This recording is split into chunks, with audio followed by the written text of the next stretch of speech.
need healing.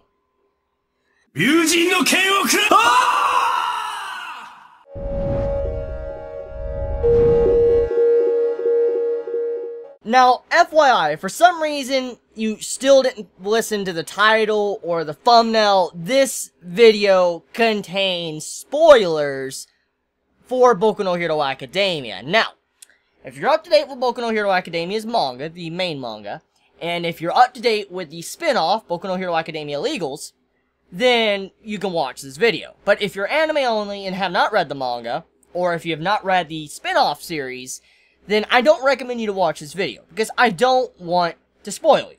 So I'm just giving a brief FYI. If somehow still you manage to click on this video, do not continue on, because I don't want to spoil you about the main topic of this video, which you could see in the title.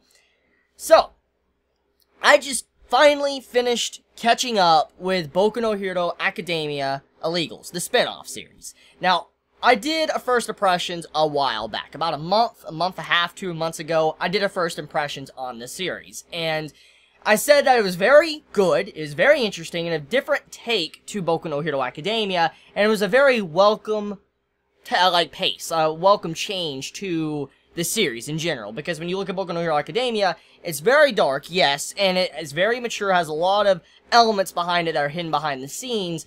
But when you see that perspective, it's all in the spotlight. Like, everything is not in the shadows. It's all in the light and everybody knows what's going on. While Boku no Hero Academia Illegals, it's with heroes or people that never were able to be given the chance, like Izuku. For instance, Izuku, he was able to get lucky and was given the chance to be able to become a professional hero. While the heroes or the main characters in this series, they never were given that opportunity. They were never given the opportunity to have, one for all. They never were able to have the chance to be able to go to school and, get good grades and all that to be able to become a hero. So, this was a very different take on this series. What would happen if Izuku failed and was never able to gain one for all? So, that is why I really enjoyed the series. But I finally caught up with the series, which honestly, it shouldn't have took me that long to catch up, because there's only 10 chapters or so out for the spin-off series, which is really, really worth the read. But let's get into the main reason why I want to make this video in the first place. Number one, what really made me actually go out of my way to read the spin-off was because of the recent events of the manga. FYI, if you're unaware, the recent stuff in the manga, Boku no Hero Academia, as we know, there's this drug that can increase someone's quirk ability. For instance, their quirk is enhanced, and they have extra, limits to their quirk. They can do some crazier shit. And we found out that this ability, or this drug that was being used in Boku no Hero Academia's manga, was actually a drug that was introduced first in Boku no Hero Academia Illegals. So, Illegals is what introduced this drug, this plot point, first into the series. And so many were saying, Chibi, you need to go read the spin-off series to understand the origin of this drug that Overhaul and his crew are now using, and probably how it came about in the first place. Then, after all of that was said and done, I heard something that Stain apparently was in the spin-off. And I'm like, whoa, whoa, whoa, whoa, whoa, whoa, whoa, whoa. Now, I know that the spin-off, it takes place before, a lot of events of Boku no Hero, but I was like, Stain? In the spin-off? And when I think about Stain, he's such an important character. He's a very important character in the series. He's what exposed the worldview and how the world works in Boku no Hero. Now, obviously, Stain is wrong in a lot of different areas. He's very misguided, and in some ways, his viewpoint is very warped. He's fucked in the head a little bit. But, at the same time, though, what Stain stands for and what he did, it has a lot of weight. And he did say a lot of truths with what he was saying with how society is really messed up. So, I can't really fault Stain there. And so, with him being such a very critical character to the main manga, I was very curious, wait a minute, so the spinoff is adding Stain to the series? Whoa, you'd think Horikoshi, he would do that in the main manga, but that does not necessarily seem to be the case. So, let me explain. The latest chapter has a character, I think his name is you say Strendhal or whatever, I don't know how to pronounce it, but I know I'm mispronouncing it, but there's this character that wears a getup that honestly looks a lot like Genji from Overwatch. I mean, you can see a lot of similarities to the design, to the sword, and all of that, there is a lot of similarities to Genji.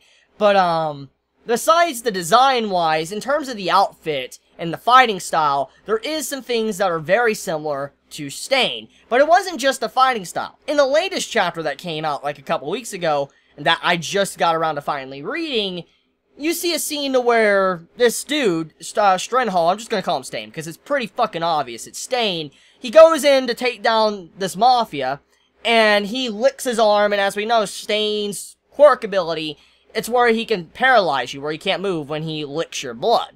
And you see him lick a bunch of band-aids and cause it to where they can't move at all. His quirk is very similar to Stain's. Like, it's identical. Completely identical in fighting style. And even some of the lines he says is very similar to what Stain says in the series. Like, conviction. Villains need to have conviction. And then also how he views heroes. Now, that part of his character has yet to be developed from what we can see. So, from what we're getting here from the latest chapter of the spin-off is that we're seeing Stain's origin story. We are seeing what drove him to become Hero Killer Stain. What made him become what he was in the main manga. Now, I do want to point out that besides the quirk, there is something that's very interesting about the design of the character. The writer wants to shadow out the face. You don't really get to see the face much, but you do know that the nose is there. And when you think of Stain, and you know how he looks, he doesn't have a nose. His nose was just completely cut off, it looked like, when we saw his image. Very brutal, very weird and grotesque, but it was a very awesome design when Horikoshi introduced his full character design. But if you see this character that's very similar to Stain, he has his nose still. And it seems like he's not hero killer yet. It seems like he does respect heroes overall at this point in time, and he's not actually a hero killer. So when you look at it like this, obviously something very drastic and radical had to happen to Stain to make him what he was in the main series. And so with supposedly Stain's origin story finally popping up, I'm very, very, very, very interested to see what happens, because I figured this was going to be revealed in the main manga, but now that the spin-off is doing it, it makes me really question how Horikoshi is going to handle Stain's character in the future, because he's a very important character. But, let's talk about what he did, so to say. So, from what we see from this character, that's very apparent that he's Stain, or Stain's twin brother. That could be a possibility. This character, he kills people. He's savage, he goes out his way, and he just annihilates people. He shows he has a very level head, like he's very smart, he's analytical, he can think about things, what's about to happen, and we saw this from Stain when he was fighting Ida, you know, Izuku and Todoroki. He's able to think and process what's going on. He's not brain dead. He's not stupid to where he doesn't know what's going on. So, we see a lot of similarities to Stain's character with this character. But the way he takes down people is very similar to how Stain would do. How he stabs people, how he uses the quirk to stall them to where they can't move, his combat style and how he throws things and all that. Just overall the way he is and how he targets people that lack conviction. There's just so many things there that is similar. And when he attacked the Mafia in this chapter, it also showcased something that was very, very similar to how Stain's ideology was. As we know, Stain as a character, yes, what he said was truthful. He was being honest when he said the society was fucked up and how heroes are, but there was some things that made his perspective very warped. There was some things that were off with his ideology. He wasn't completely correct. And in this case, the villains that he hunted down, that he said had no conviction, they were not necessarily bad people. They did not deserve to die. And what I'm getting at is the Mafia, even though they were the Mafia, they weren't good guys. They weren't like people that, oh, holy shit, I want to be friends with them. I think these are great guys. They're not like that. But they weren't guys that deserved to die because they did some crusty shit, but they weren't worth killing because they obviously did things for the sake of good. They did some horrible things for the sake of being good. And so I couldn't really say that the Mafia guys that did die were completely bad. So that term of warped ideology, like the warped ideology from Stain, is very similar to this character. Now, there's other things that I do want to point out, which makes Stain as a character a little bit more interesting if this is him, if we do come to find out that this is the man.